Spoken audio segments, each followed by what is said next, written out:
Hello everyone and welcome to this video. Today I'll be showing you my process for stylizing people's faces, which is something really fun to do.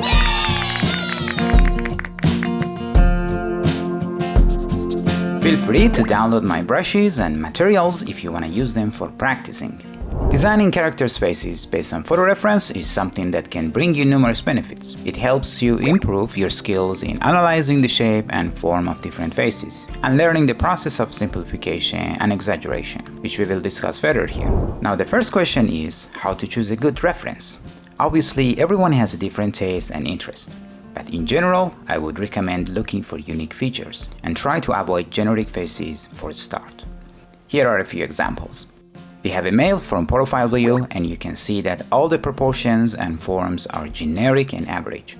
However, in the image on the right, you can observe a unique shape in the profile. The nose, forehead and chin are distinctively different from the average, providing more room to stylize and exaggerate them. Here is another example. You can see that the image on the right has more interesting features such as the shape of the hair, necklace, pose and expression, providing you more elements to play with. So, once you choose the reference, it's time to learn how to analyze, simplify, and exaggerate their features. Let's say we have this reference. If you look at his head shape, it would look something like this now. As you can see, there are so much details in his silhouette that are not really necessary. On the back of the hair, the line is so complicated. It's not a friendly line. So you can simplify it since it's not an important feature of this person. It could be a line like this, or the whole head shape could be like this. And here is a more simplified version of the head shape. But it's not enough. We want to make it more stylized and more interesting. So let's push and exaggerate these lines. Let's get back to the reference. We have these sections that define the head. Now the exaggerated version could look like this. Each section has changed with curves becoming longer, shorter, more rounded or flattened. And of course, you can simplify and exaggerate any element in this way. Nose, ears, hat, glasses or whatever you see in the reference. That's the way I think and analyze my references. If you keep practicing, it will all happen at the same time. So you will simplify and exaggerate in your head and draw that final line in a fraction of a second. Of course, you can always lay down the rough sketch and draw over it again to achieve cleaner lines and curves. But remember, create those sections and attempt to modify in the way you like. Experiment with this process, and through repetition, you will definitely improve and you will do it all at the same time in your head. I usually draw multiple versions to find the one that I like, so don't worry if the first few versions didn't work for you. It's absolutely normal. Just enjoy the process and keep exploring different shapes and forms. I think we are ready to move on to coloring now. So for coloring, I will be using blending mode, which means we will paint colors, shadows and reflections on separate layers. First, I will create a layer to paint the shape or silhouette, and I'll set the line drawing to multiply mode. Let's name it shape. I'll choose a random color to paint. It doesn't really matter what color the shape is, but since I like green, let's go with green. I usually use HABOOK round brush to paint the shape. And by the way, you can download these brushes for free from habook.gumroad.com. I love adding and updating these brushes, and they keep improving as I go along.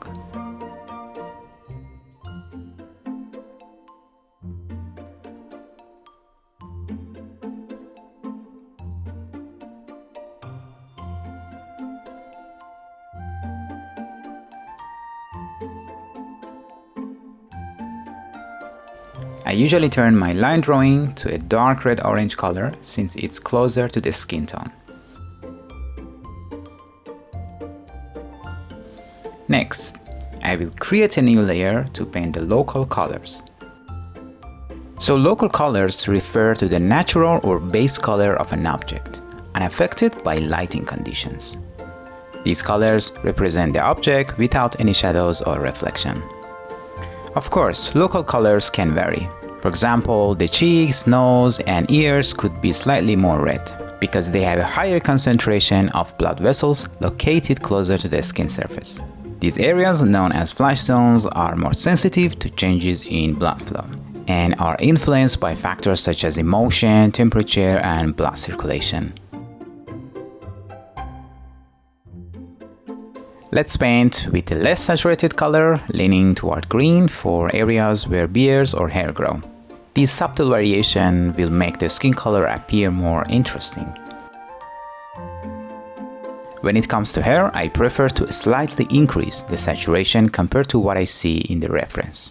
So we not only exaggerate the forms and shapes, but also the colors. Now it's time to add the shadows. I'll create a layer on top and click the clipping mask option.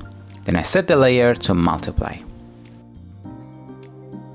Keep in mind that the shadow color is always influenced by the ambient light. And in this case, since our character is outdoor, I will choose a blue color to represent the sky.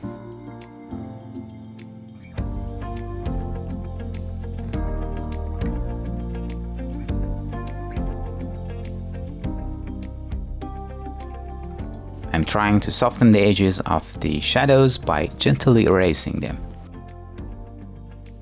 Next, I will add a reddish hue to the border of the shadows. As you can see in the reference, these borders often lean toward orange-red tones. When light interacts with the skin surface, it scatters slightly into the shadows, producing this beautiful effect.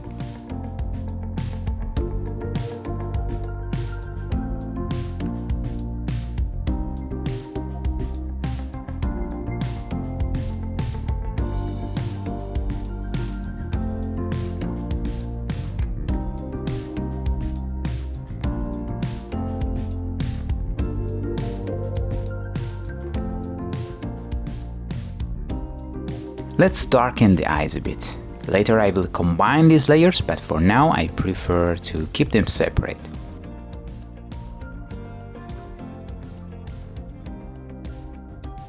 I think I need to darken some areas of the shadows to create more depth. You can think of this as ambient occlusion, areas where the ambient light couldn't reach.